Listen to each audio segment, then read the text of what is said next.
Olá para vocês, boa noite, meus irmãos. São 20 horas 15 minutos. Estivemos esperando alguns convidados, estamos ainda aguardando e vamos começar o nosso hangout de hoje com vocês. Aqui mais uma vez um estudo promovido pelo projeto Verdade Revelada. Aqueles que não nos conhecem, nós somos um projeto há mais de 5 anos trabalhando em prol da restauração das verdades eternas, do Criador, do nosso Salvador, seu Filho, que cremos que veio e morreu pelos nossos pecados.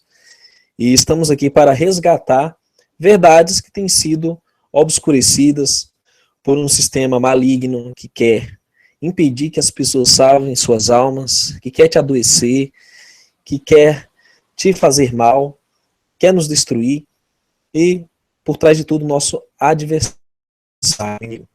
Nós não fazemos comércio, nós não fazemos política, mas temos um único intuito de abençoar e de sermos abençoados pelas verdades cortantes que nos são expostas pela palavra. E antes de tudo, vamos orar, meus irmãos, para começar esse hangout. Eterno Pai, obrigado porque a tua bondade é maior que a maldade, porque tu és eterno e soberano e reina para sempre. Pai, estamos aqui reunidos em nome de teu Filho para buscar o entendimento da verdade que salva. Pois as religiões estão aí para nos atrapalhar o caminho, mas o teu Filho é o único caminho, a verdade e a vida. E em nome dele te pedimos a tua bênção com perdão dos nossos pecados. Em nome de Yahushua HaMashiach, nosso Salvador. Amém. Irmãos, sejam muito bem-vindos, vocês que estão nesse momento conectados conosco em mais um hangout. E eu agradeço a companhia de cada um de vocês. Hoje nós vamos falar sobre como os escritos de Paulo foram distorcidos, infelizmente, para promover a ideia de que Paulo teria criado uma nova religião, a ideia de que Paulo teria sido um fora da lei, que anarquizou toda a lei, que aboliu tudo e que criou uma religião sem restrições. Nós vamos estudar sobre isso. Também vamos abordar um pouco dos textos que falam sobre línguas estranhas, em que os escritos de Paulo são comumente usados para embasar esse tipo de ideia. E a ideia de que pode-se comer de tudo sem restrições. Além do mais, as ideias que foram utilizadas nos textos de Paulo para embasar um reinado no céu, ou uma experiência extradimensional da nossa realidade aqui. Nós vamos falar sobre o que é o terceiro céu, o paraíso, e vamos falar sobre o arrebatamento, que é uma linguagem comumente usada pelas pessoas que usam os textos de Paulo para embasar doutrinas, e como tem existido muitas religiões e que irão surgir muitas outras, que preconizam até batismo dos mortos, que falam de uma série de doutrinas que não são encontradas nas Sagradas Escrituras. E o que é interessante de tudo isso é que o alerta já tinha sido dado quanto aos perigos que existem em mal utilizar os escritos do amado apóstolo. E nós vamos, irmãos, estar abordando aqui que escritos teriam utilizado os falsos profetas, os falsos apóstolos, para induzir a crença que não estava dentro da experiência dos apóstolos. E nós vamos começar com a segunda carta de Pedro, para mostrar que esse aviso foi dado de antemão pelo profeta e apóstolo Pedro. Veja o que ele escreveu.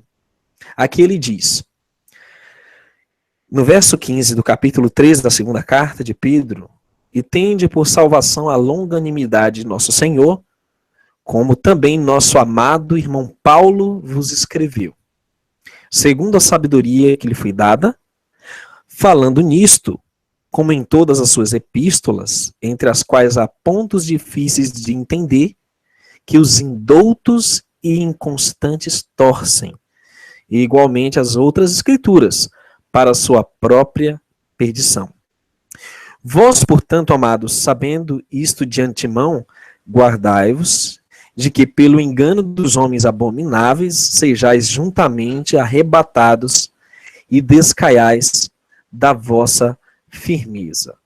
Havia uma preocupação pelos primeiros apóstolos sobre a facilidade com que os enganadores iriam desvirtuar os escritos de Shaul Hachalia para perdição mesmo, a ponto de as pessoas tomarem caminhos que o apóstolo jamais sonhou e que ele com certeza choraria se ele visse do que fizeram com seus escritos, sem falar das várias traduções e versões das Bíblias que foram inventadas pelas religiões, e sem falar, meus irmãos, dos erros de tradução e de tantos outros manuscritos que se perderam e que Roma realmente deturpou.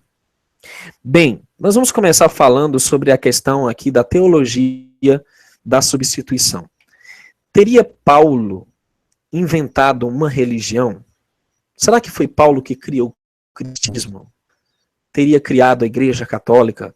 Foi Paulo quem eliminou o povo de Israel como integrante das promessas da salvação do Messias?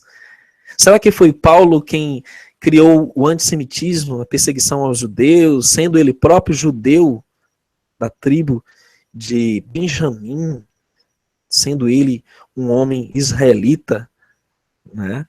Então, nós vamos avaliar as coisas e nós vamos observar alguns pontos importantes que Paulo fala na sua carta em Efésios. Vamos abrir, se você tem as escrituras aí, abra as escrituras em Efésios. O livro de Efésios, basicamente, tem como tema a unidade. Ele mostra o serviço que o Messias veio fazer em prol da unificação. E tem uma porção do livro de Efésios, capítulo 2, que fala um dos objetivos da vinda do Messias. E no capítulo 2, nós lemos assim, a partir do verso de número 10. Ele diz: porque somos feitura sua, criados em Cristo Jesus para as boas obras, as quais Deus preparou para que andássemos nelas. Portanto, lembrai-vos de que vós, noutro tempo, éreis gentios na carne. Passado, vocês eram, outro tempo, gentios na carne, e chamados incircuncisão, pelos que na carne se chamam circuncisão, feita pela mão dos homens. Então, eles eram chamados de incircuncisos justamente pelos circuncisos, judeus, que naquele tempo estáveis sem Cristo, ou seja, os gentios, todas as nações estavam sem o Messias. E aí ele diz a palavra-chave: separados da comunidade de Israel. E estranhos às alianças da promessa, não tinham conhecimento da aliança, das promessas, não tendo esperança e sem Deus no mundo. Mas agora, em Cristo Jesus, vós que antes estáveis longe, já pelo sangue de Cristo chegastes perto. Porque Ele é a nossa paz, o qual de ambos os povos, você sabe que no contexto nós estamos lendo sobre judeus e gentios, dois povos, fez um, e derrubando a parede de separação que estava no meio.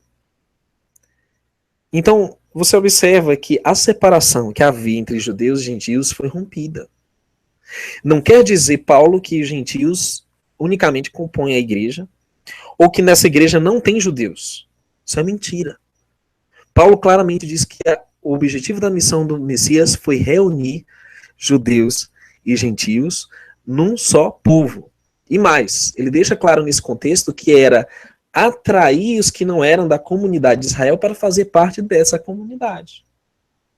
Nós, gentios brasileiros, sul-americanos, que éramos estranhos às alianças da promessa, não tendo esperança e sem Deus no mundo, que agora, por meio do Messias, alcançamos, pelo seu sangue, essa aproximação com o povo doxa, o povo santo, o povo escolhido pelo Eterno, desde sempre, perpetuamente, para se tornar um só povo, um só rebanho, nas palavras do Messias, judeus e gentios. Meus queridos, é muito claro que Roma e todas as religiões chamadas cristãs tentaram encobrir essa verdade para colocarem um exclusivismo em torno de si.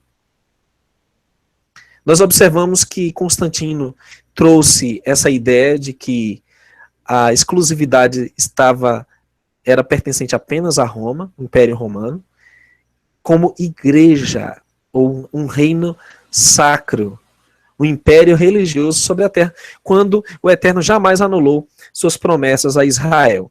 Muito bem, Israel, quando digo, são as 12 tribos, tanto o Judá, que compõe judeus e benjamitas, como as 10 tribos dispersas. São chamadas de efraimitas, no livro de Ezequiel, capítulo 37. Mas muito bem. Vamos agora para o livro de Romanos. E no capítulo 11 tem uma coisa muito interessante que eu nunca vi no sistema religioso que eu pertencia a alguém ler. Mas nós vamos ler e vamos buscar entender o que Paulo quer dizer na sua carta aos Romanos quando fala de justificação pela fé e salvação e fala diretamente ao povo judeu. Ele diz, no capítulo 11, verso 1, digo, pois, porventura rejeitou Deus o seu povo? De modo nenhum. Ele mesmo responde, rejeitou Deus Israel? De modo nenhum. Porque também eu sou da descendência de Abraão, da tribo de Benjamim. Os irmãos notam que quem vem com essa história de dizer, olha, se o judeu quiser se salvar, ele tem que se tornar cristão. Tem que se unir a nós. Isso é mentira. Paulo disse que era israelita. E dizem que Deus rejeitou Israel, que tomou deles toda a prerrogativa, que deixou eles sem nada, um povo amaldiçoado. Não, não é bem assim. Paulo diz claramente em sua carta, de modo nenhum. Porque também eu sou israelita, da descendência de Abraão, da tribo de Benjamim. Aí ele vem com uma frase que é marcante.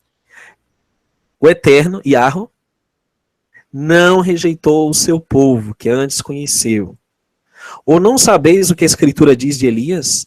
Como fala a Deus contra Israel, dizendo, Senhor, mataram os teus profetas, derribaram os teus altares, e só eu fiquei. E buscam a minha alma?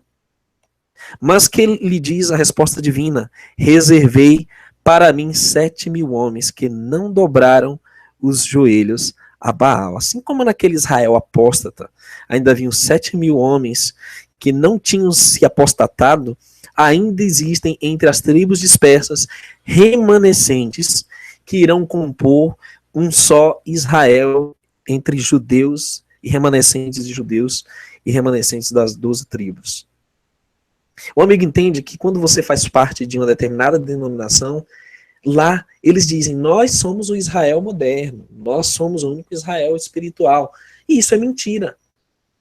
Nós temos que observar que a promessa do livro de Ezequiel, capítulo 37, como nosso querido Yahussé em Gautos passados, ela é uma promessa abrangente que vai até o fim dos tempos. Eu gostaria de ler, antes de passarmos para o próximo tópico, falando sobre a questão do Paulo fora da lei. E nós vamos já falar sobre isso. Mas muito bem, irmãos, guardem esses textos que você tem, anote nas escrituras. Ezequiel 37, verso 15 diz, outra vez veio a minha palavra do Senhor dizendo, tu, pois, ao filho do homem, pedaço de madeira, escreve nele, por Judá e pelos filhos de Israel, seus companheiros. Toma outro pedaço de madeira e escreve nele, por José, vara de Efraim, e por toda a casa de Israel e seus companheiros. Aí você vê, a visão para o profeta era, na verdade, uma divisão simples do mesmo reino, o mesmo povo, em dois. Filhos de Judá e filhos de meia tribo de Efraim, representando todos as 10 outras tribos. Aí veja, ajuntam um ao outro para que se unam e se tornem uma só vara na tua mão. Ou seja, Israel, Judá e Efraim, para se tornar um nas mãos do bom pastor, se tornar Israel. E quando te falarem os filhos do teu povo, dizendo, porventura não nos declararás o que significam estas coisas? Tu lhes dirás, assim diz o Senhor Deus, eis que eu tomarei a vara de José que esteve na mão de Efraim, e as das tribos de Israel, suas companheiras, e as ajuntarei à vara de Judá. E farei delas uma só vara, e elas serão uma só na minha mão. Então, isso se cumpre claramente no ministério do Messias. Ele cumpriu isso, conforme lemos em Efésios 2, verso 10 em diante, que ele reuniu as duas casas e fez deles um só povo. E diz, e as varas sobre que houver reescrito estarão na tua mão perante os olhos deles. E diz-lhes, pois, assim diz o Senhor Deus, eis que eu tomarei os filhos de Israel dentre os gentios. Veja só, dentre os gentios viriam filhos de Israel, para onde eles foram, e os congregarei de todas as partes, todas as nações, todos os continentes, e os levarei à sua terra, que essa é a terra de Israel. É o reino sagrado que continha o trono universal. No verso 22 ele continua dizendo, deles farei uma nação na terra, nos montes de Israel, e um rei será rei de todos eles. E nunca mais serão duas nações. Nunca mais para o futuro se dividirão em dois reinos. Meus queridos, essa profecia, ela será confirmada com a segunda vinda do Messias.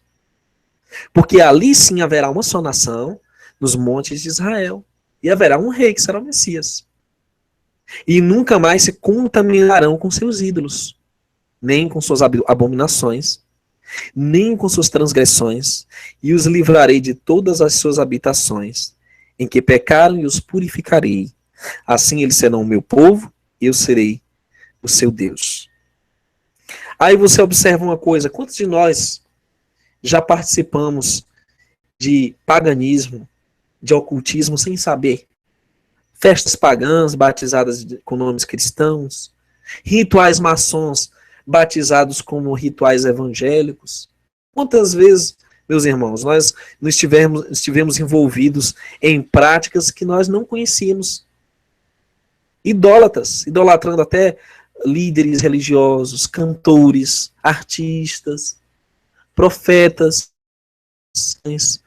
Mas agora o Eterno diz, eu vou reunir o meu povo disperso. E esse fenômeno está acontecendo, meus irmãos.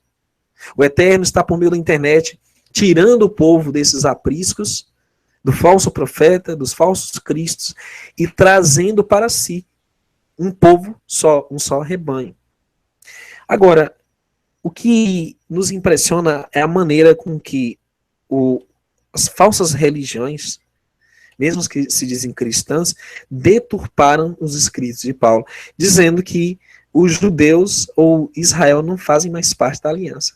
Como já lemos em Romanos capítulo 11, fazem sim. O Eterno não rejeitou o seu povo.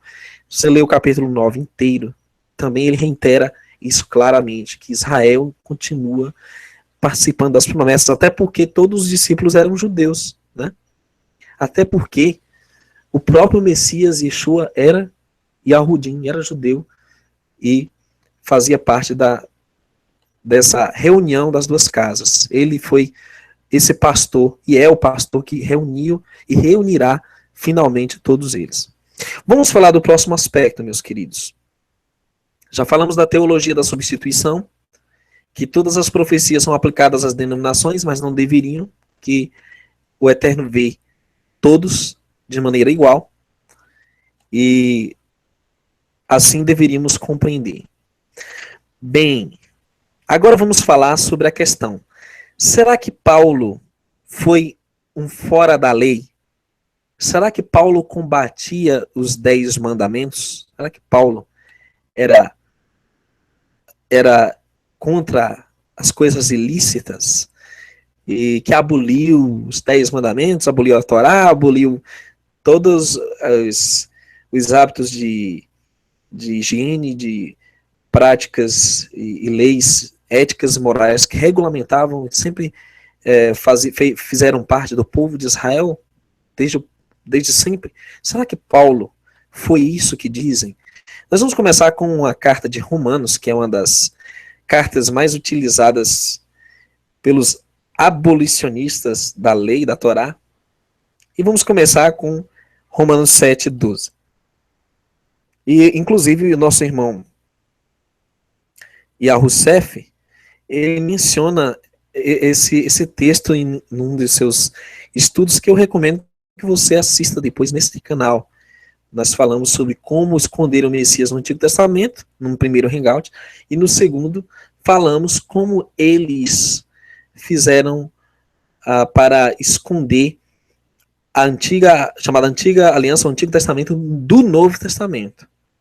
Pois bem, esse texto o irmão Yahussef, inclusive, leu, que está em Romanos 7:12, a opinião de Paulo quanto à Torá.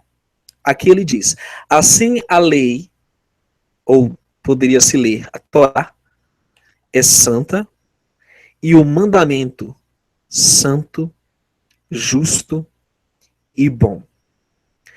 Meus irmãos, se Shaul chega e diz que a lei é boa, é santa, o mandamento é bom, justo, como ele iria, em outra porção dos seus escritos, contradizer essa afirmação? Contradizer a si próprio. A não ser que o seu depoimento estivesse sendo mal interpretado ou mal traduzido, que é como o caso que veremos a seguir. Como deturpam, como fazem para denegrir a importância dos sagrados mandamentos. Muitos lugares que Paulo fala de mandamento está se referindo à lei farisaica ou ao legalismo dessa lei, e não à lei do eterno. Não é? Isso foi totalmente mal traduzido, como o nosso querido Yahussef demonstrou em diversas passagens. Pois muito bem. Vamos ler um outro texto, por exemplo, que está em Romanos capítulo 3. E que poucos leem a porção que eu vou ler, porque não leem linearmente as escrituras, leem separadamente, né? Leem isoladamente. Então vamos lá. Romanos 3:27 diz assim: onde está logo a jactância? É excluída. Por qual lei? Veja que aqui Paulo já vai fazer uma distinção entre lei e lei. Ele diz: por qual lei? Das obras? Porque em muitos lugares a palavra lei é simples.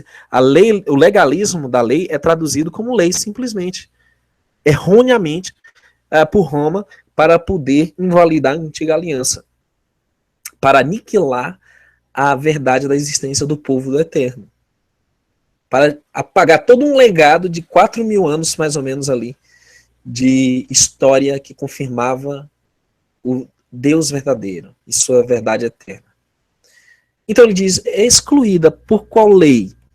Das obras? Ou seja, o legalismo, salvação por meio das obras? Ele diz: não, mas pela lei da fé. Ou seja, nós temos a Torá da fé. A Torá da fé continua válida. Ela continua vigente, mesmo que o mundo cristão a rejeite. Paulo está dizendo: não, mas pela lei da fé, a Torá da fé. Ele diz então: concluímos, pois, que o homem é justificado, ou seja, tornado justo, pela fé, sem as obras da lei. Aí o sujeito lê esse texto e diz assim: tá vendo? Paulo era anti-lei. Paulo diz que não é necessário obras de lei para ser salvo.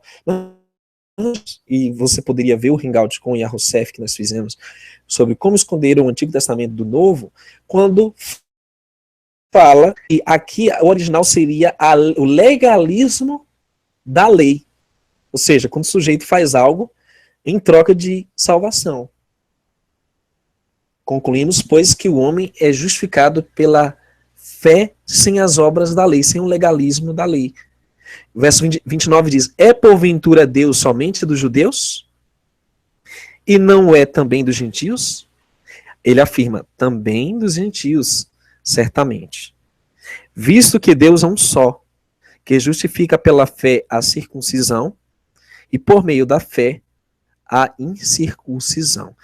Claramente no capítulo 3 de Romanos, que as pessoas só leem isoladamente alguns versos, ele não está anulando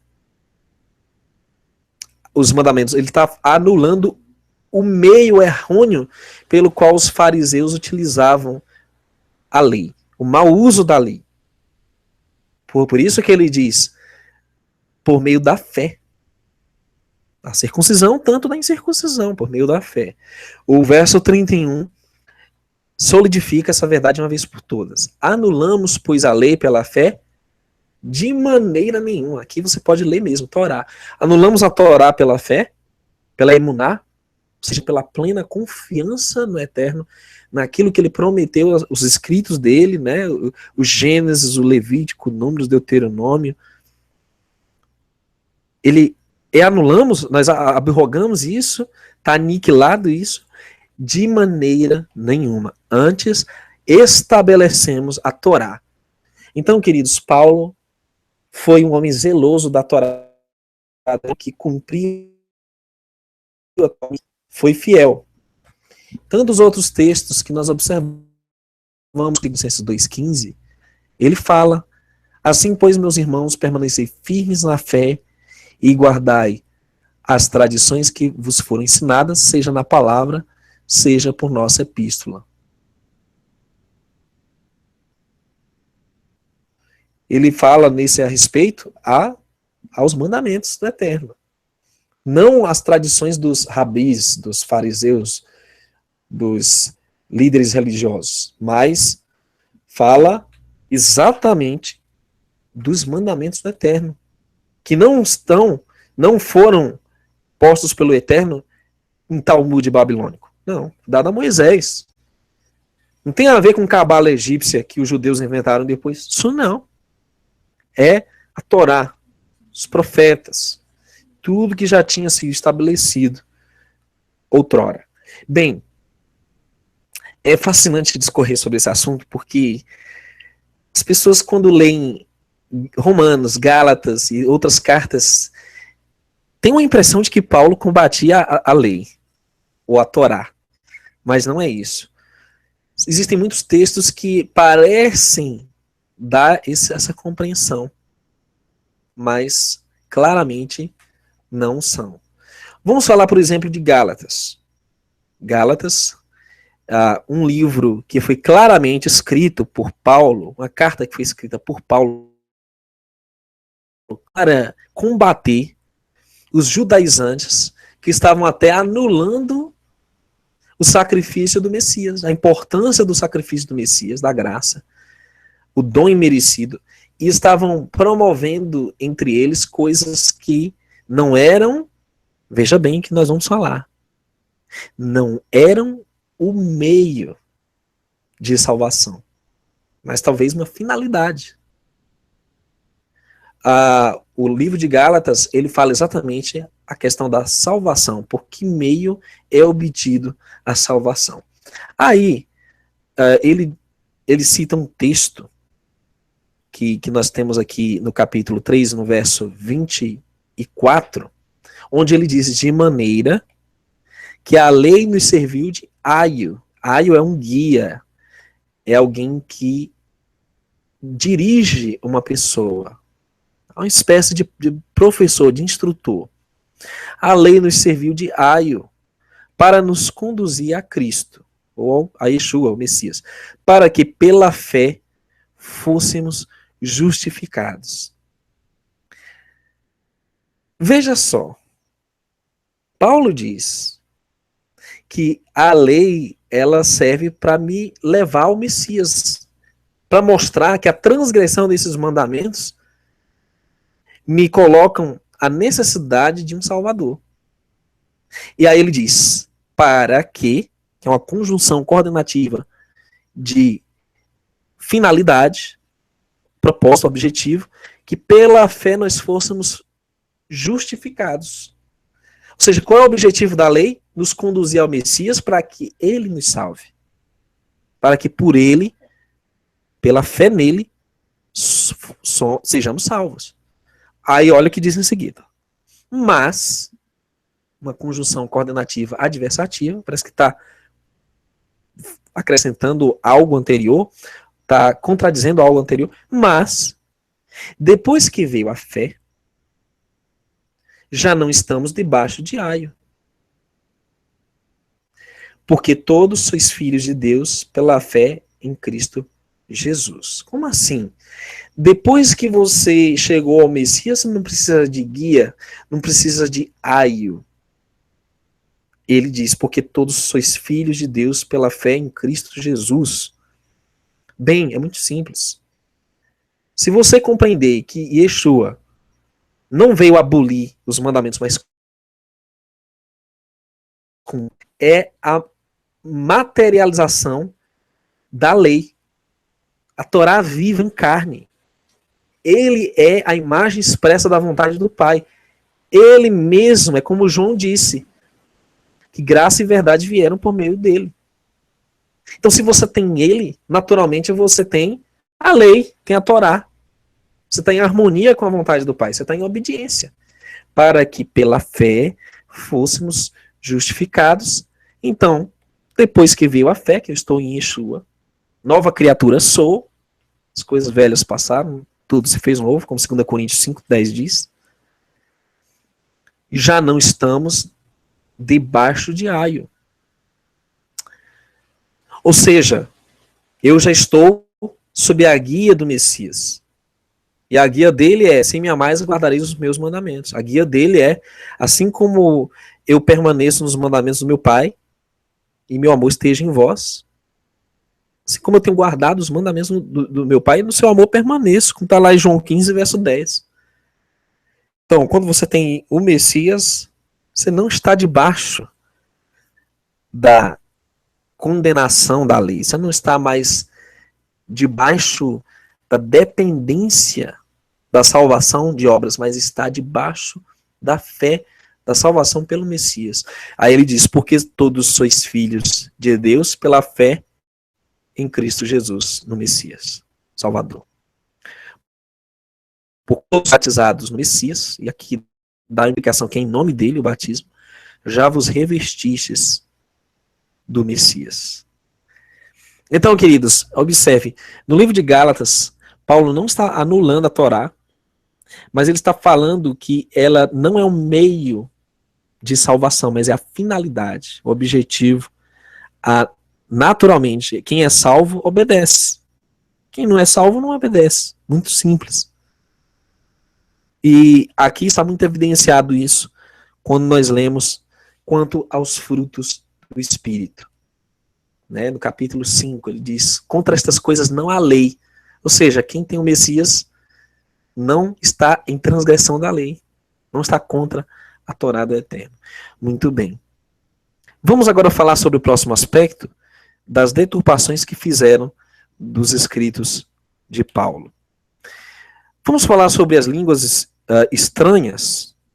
Será que o apóstolo ensinou os crentes a falar línguas estranhas? É o que vamos ver em 1 Coríntios, no capítulo 14 agora, de onde vamos aqui avaliar o que Paulo realmente disse.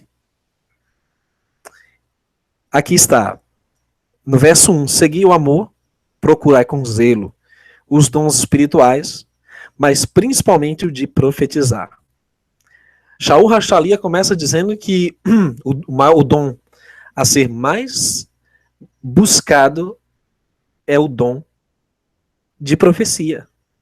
Não outro dom, como alguns enfatizam, o dom de línguas. Porque é essa ênfase que o movimento, principalmente neopentecostal, coloca o dom das línguas. Os dons em torno das línguas estranhas. E ele explica no verso 2, porque o que fala em língua desconhecida não fala aos homens, senão a Deus, porque ninguém o entende, em espírito fala mistérios. Alguns podem utilizar esse texto para dizer que Paulo está ensinando que ele fala uma língua que nem ele mesmo entende. Isso não é verdade.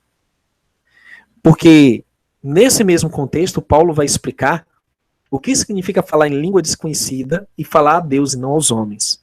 O verso 3 ele diz, mas o que profetiza fala aos homens para edificação, exortação e consolação. O que fala em língua edifica-se a si mesmo, mas o que profetiza edifica a igreja.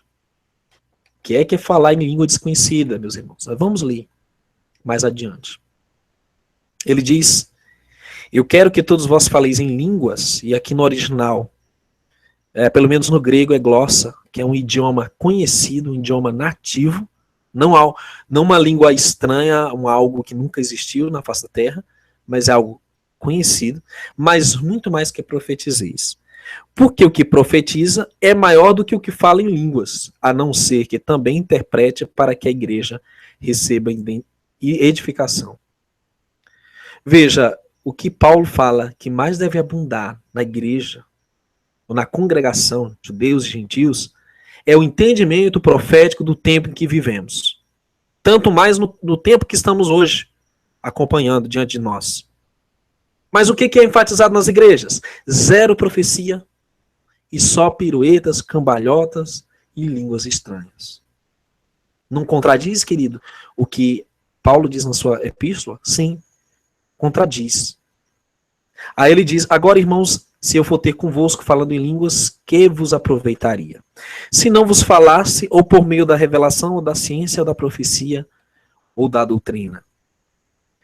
Da mesma sorte, se as coisas inanimadas que fazem som, seja flauta, cítara, não formarem sons distintos, como se conhecerá o que se toca com a flauta, com a cítara?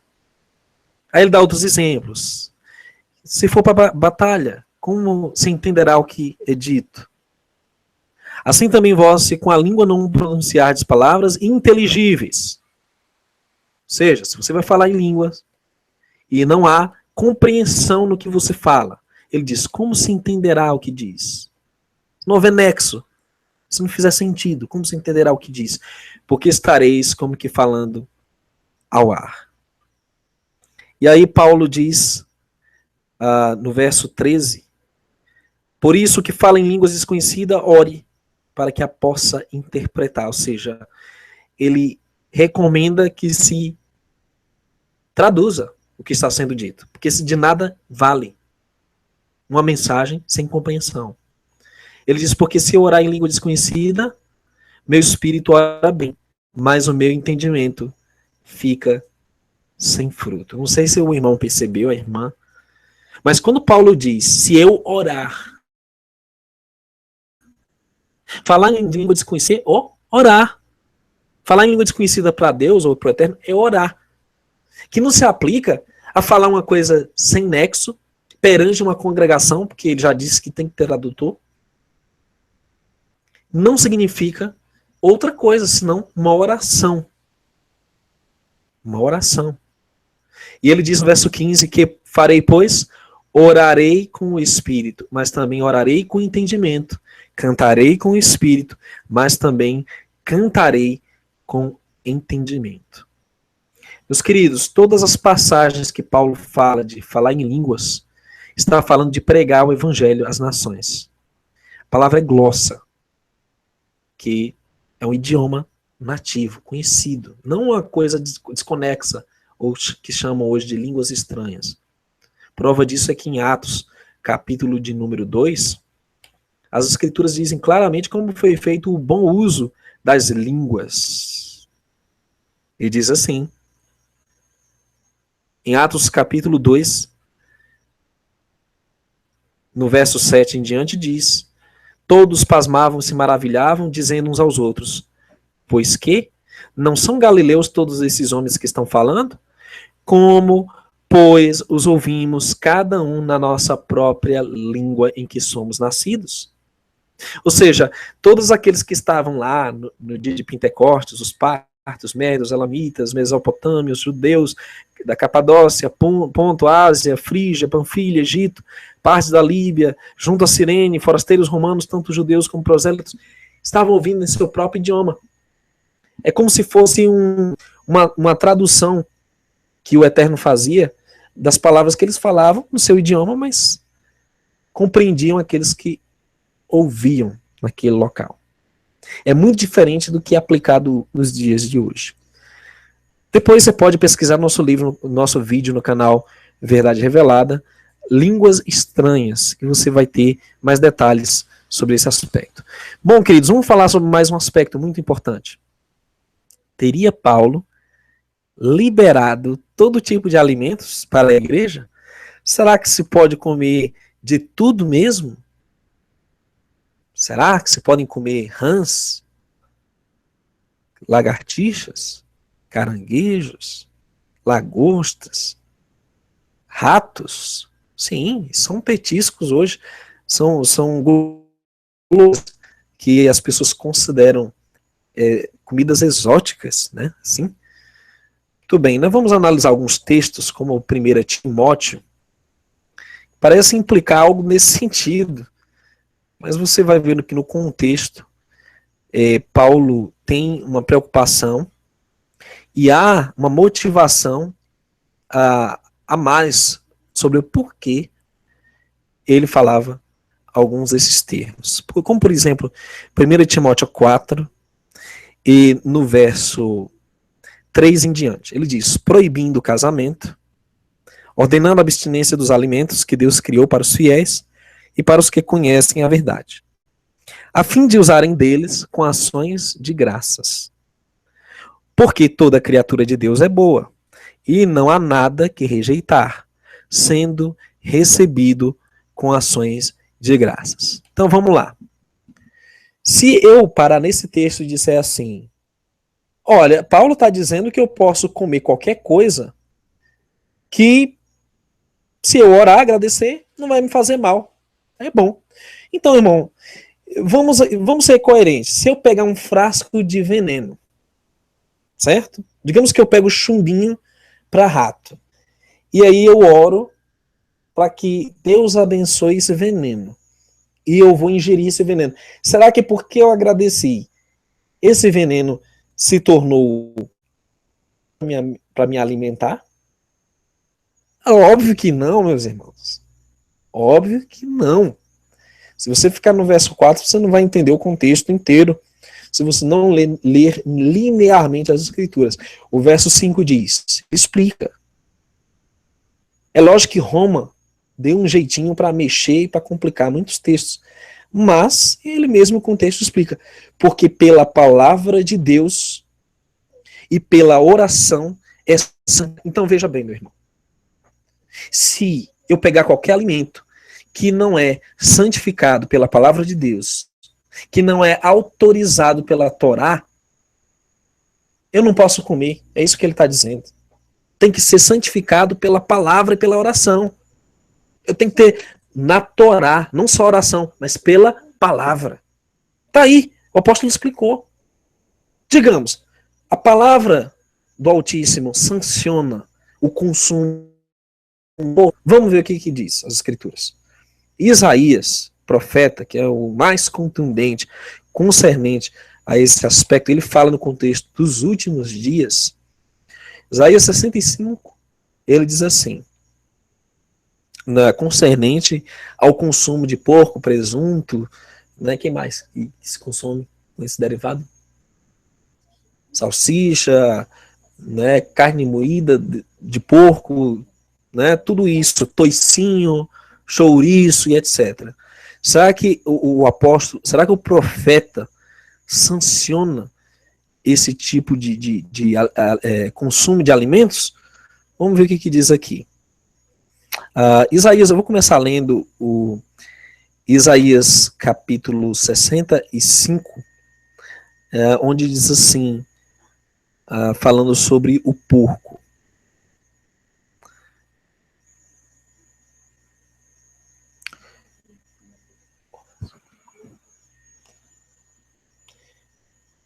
Deixa eu localizar aqui rapidinho. Bem, deixa eu começar com Isaías 66. Eu creio que está mais fácil. Depois eu leio o Isaías, o outro capítulo, que fala sobre também a questão do porco. Onde diz assim, Isaías 66, falando... Tudo bem. Isaías 66, 17. Tá assim. Porque com... O verso 16. Porque com fogo e com sua espada entrará o Senhor em juízo com toda a carne, e os mortos do Senhor serão multiplicados. Os que se santificam e se purificam nos jardins, uns após os outros, os que comem carne de porco, e a abominação e o rato, juntamente serão consumidos, diz o Senhor. É bem conhecido que na Torá, fala claramente em Levítico 11, Deuteronômio 14, sobre o perigo de consumir ou até de tocar em carne de porco. Ele diz, também o porco, porque tem unhas fendidas, a fenda das unhas se divide em duas, mas não rumina, este vos será por imundo, das suas carnes não comereis, nem tocareis nos seus cadáveres, estes vos serão imundos, nem sequer tocar no cadáver do porco. Torá diz isso, capítulo 11, essa lei era também uma lei noética, foi dada a Noé, que ele não poderia consumir animais impuros. Aqui tem uma lista completa de animais que podem ou não consumir, e o porco não, é uma abominação. E tantas outras coisas, irmãos, que se você for prestar atenção, o próprio Messias reiterou. Por exemplo, quem diz que o Messias falou que pode comer de tudo, está mentindo. Porque quando ele fala o que entra, não é o que entra no homem que o contamina, mas o que sai, ele estava falando dos rituais dos fariseus de lavar a mão, que eles criticaram por não lavar as mãos antes. É uma lei massorética, é uma lei talmúdica dos fariseus, líderes religiosos daquela época, que não constava na lei do Eterno. Então ele critica as leis dos homens, não as leis do Eterno. O contexto é esse. Obviamente, se eu ingerir ácido, qualquer outro produto químico prejudicial, eu vou me prejudicar, claramente. Bem, o Messias reiterou a Torá. Você quer ver uma coisa? O Messias não era a favor de comer carne de porco. Certo? Você lembra da experiência de Marcos 5, quando o endemoniado de Gadara ele é restaurado? O que acontece com os porcos no final de tudo? Aqui está escrito em Marcos 5, verso 11 em diante, andava ali pastando no monte uma grande manada de porcos, e todos aqueles demônios lhe rogaram, dizendo, manda-nos para aqueles porcos, para que entremos neles. E Yeshua logo lhe permitiu, e saindo aqueles espíritos imundos entraram nos porcos, e a manada se precipitou por um despenhadeiro no mar. Eram quase 2.000 porcos, e afogaram-se no mar. Um momento. O Messias diz em João capítulo 6 que você não deveria desperdiçar nenhum alimento. Nada que subjou da multiplicação dos pães, dos peixes, lá no monte, né, onde foi pregado lá a mensagem do reino, não podia extrair aquele alimento. E aqui o Messias vai e dá cabo aos porcos. Se eles fossem alimento apropriado, então ele não os extraviaria. Isso é coerente, é lógico. Okay? Existem tantos outros textos, amigos e irmãos, que o sistema religioso principalmente usa para embasar algo que nunca existiu entre os seguidores da Torá, entre os discípulos, entre os talmidim, os discípulos, entre os apóstolos, os enviados do Messias. Esses ensinamentos não haviam na igreja, na congregação de judeus e gentios. Não havia isso. Tudo isso são mentiras que, na verdade, irmãos, são uma irresponsabilidade de quem conta, seja por dolo ou sem dolo, mas que no fim prejudica a saúde de tantos fiéis que estão enfermos, estão doentes devido a uma má alimentação e hábitos de saúde prejudiciais que não são alertados pelos líderes, que não são orientados. E mesmo que nós não abordemos um lado científico de tudo isso, existe a lei do Altíssimo, a Torá, que é muito clara nesse sentido. Bem, vamos falar de um último aspecto que deturparam do apóstolo e que é um dos mais delicados, eu acho que é o mais polêmico de todos. Afinal, Shaul Rachalia ensinou às pessoas que iriam reinar no céu, que iriam morar no céu. Essa é uma questão bem interessante e você pode acompanhar os textos que nós vamos dar agora para você.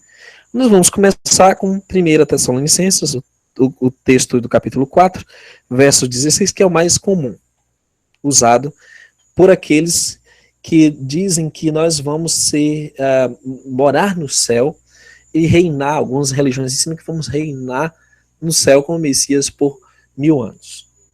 Certo? Vamos entender.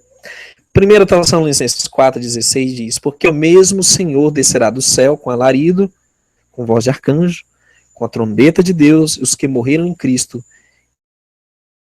Verso 17 diz: depois nós, os que ficarmos vivos, seremos arrebatados juntamente com eles nas nuvens, a encontrar o Senhor nos ares, e assim estaremos sempre com o Senhor.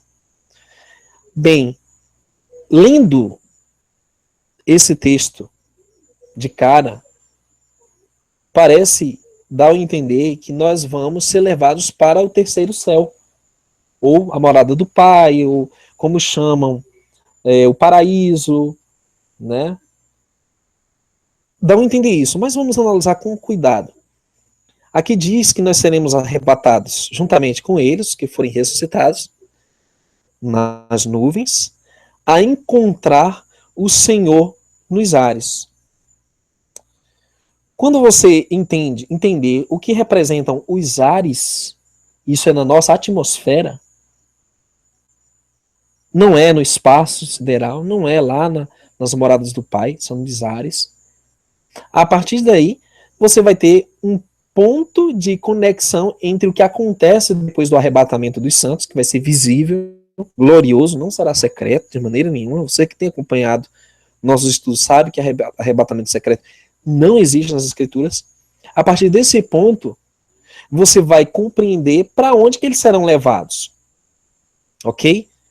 E o livro de Mateus, capítulo 25, ele faz uma ligação entre esse texto e o que acontece posteriormente a sermos levados ao encontro do Senhor nos ares. Vamos ler com cuidado, amados, porque mesmo lendo a Bíblia inúmeras vezes eu não via isso. Que você tem uma venda posta nos seus olhos, de modo que você não enxergue certos textos, você simplesmente ignore como sendo talvez menos inspirados ou inexistentes. Olha o que ele diz aqui, Mateus 25, 31. Quando o Filho do Homem vier em sua glória, e todos os santos anjos com ele. Então não tem nada de secreto aqui, né? Aí diz, então, essa palavra então é uma conjunção coordenativa que dá uma ideia de adição, exatamente. Se assentará no trono da sua glória. Muito bem. Alguns dizem, isso aí vai acontecer mesmo, né? Ele vai se sentar no trono no céu. Peraí. Vamos lá. Onde é que é esse trono? Depois que os santos são reunidos nos ares, logicamente pelos santos que vão colher os santos de todas as extremidades da terra, se assentará no trono da sua glória. O verso 32 explana ainda melhor esse sentido. E todas as nações serão reunidas diante dele, e apartará uns dos outros, como o pastor aparta dos bodes as ovelhas. A parte que nos convém agora é o verso 33, que explica o que acontece depois do arrebatamento, ou de serem tomados pelos anjos, serem levados pelos anjos. O que acontece? e porá as ovelhas à sua direita, sabe, são os bons. Então ele vai reunir todos esses salvos, tanto os que estavam vivos como os que foram ressuscitados à sua direita, mais os bodes à esquerda. Os bodes são os ímpios, perdidos. Então dirá o rei aos que estiverem à sua direita: vinde, benditos de meu Pai, possuí por herança o reino que vos está preparado desde a fundação do mundo.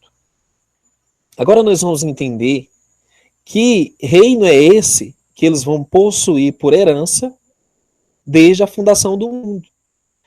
Nós vamos entender agora qual é a herança de que Paulo falava, todos os profetas falaram, e que os discípulos talmidim ensinavam. O ensino de reinar no céu é um ensino posterior aos apóstolos, veio com o catolicismo romano, e você vai entender depois por quê. Mas vamos para o livro de Salmos, capítulo 115, que nos dá a ideia qual é a herança dos santos. Ok? Então acompanha aí, Salmo 115, e é muito interessante o que diz a respeito da herança que foi dada desde a fundação do mundo para os seus santos. Que herança é essa? Onde está a herança dos santos? É no céu? O que diz as escrituras? Hã?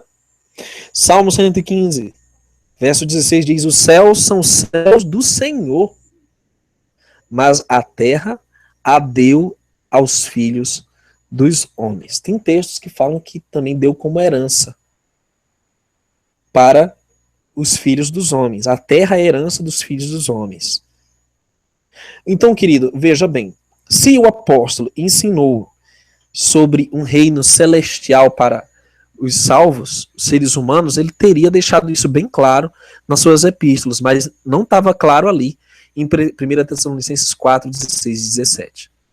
O Salmo, capítulo 2, verso 8, diz: pede-me, eu te darei os gentios por herança e os fins da terra por tua possessão. E Salmo 135, 12 diz: e deu a sua terra em herança a Israel, seu povo, e centenas de outros textos que falam essa mesma verdade. Muito bem, o que o apóstolo ensinou quanto à herança dos santos, depois que forem reunidos?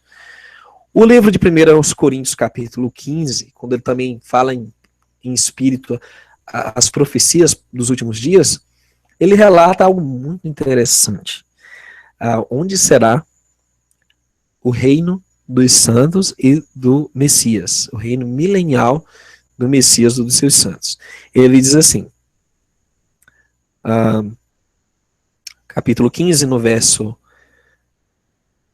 23 em diante. Mas cada um por sua ordem. Cristo as primícias, depois os que são de Cristo na sua vinda.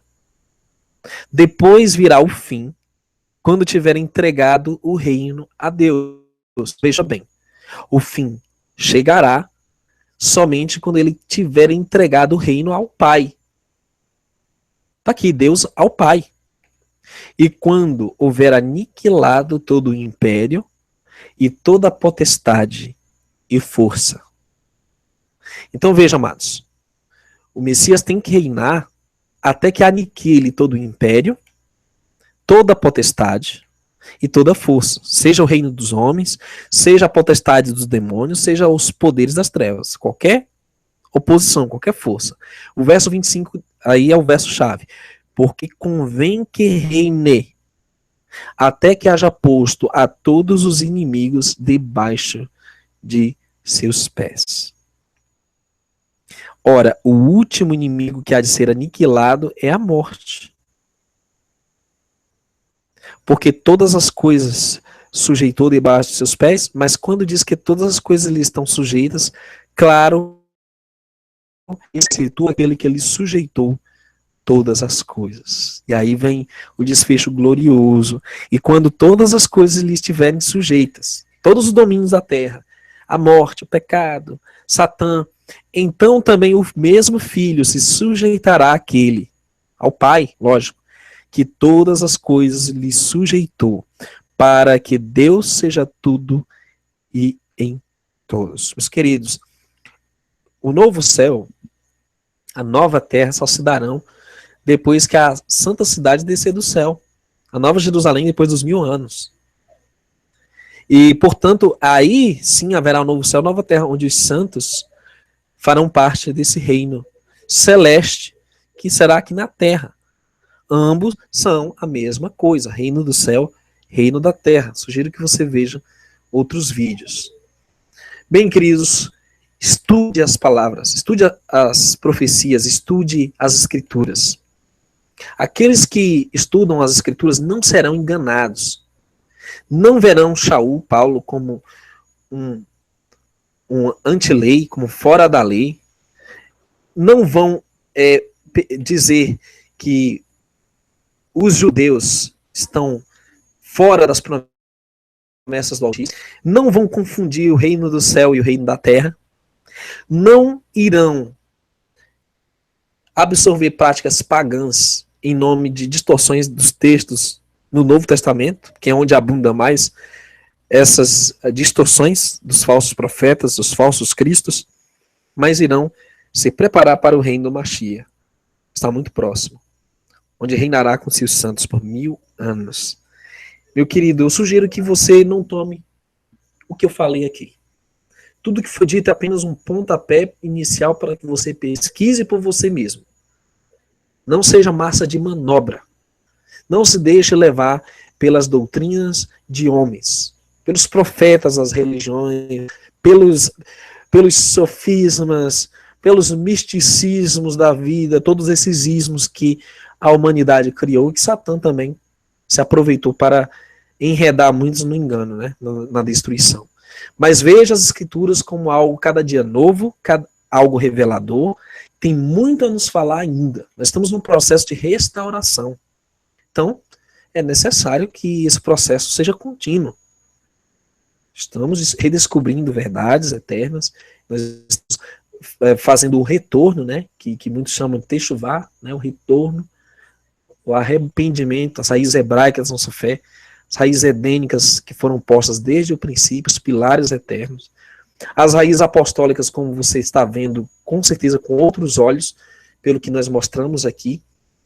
Eu creio que nosso amigo Yahussef vai trazer aqui os originais no grego, né, os manuscritos, alguns têm manuscritos, há alguns manuscritos hebraicos, aramaicos, que mostram um outro ponto de vista de versão das escrituras que não são tendenciosos como as versões que nós temos hoje, infelizmente.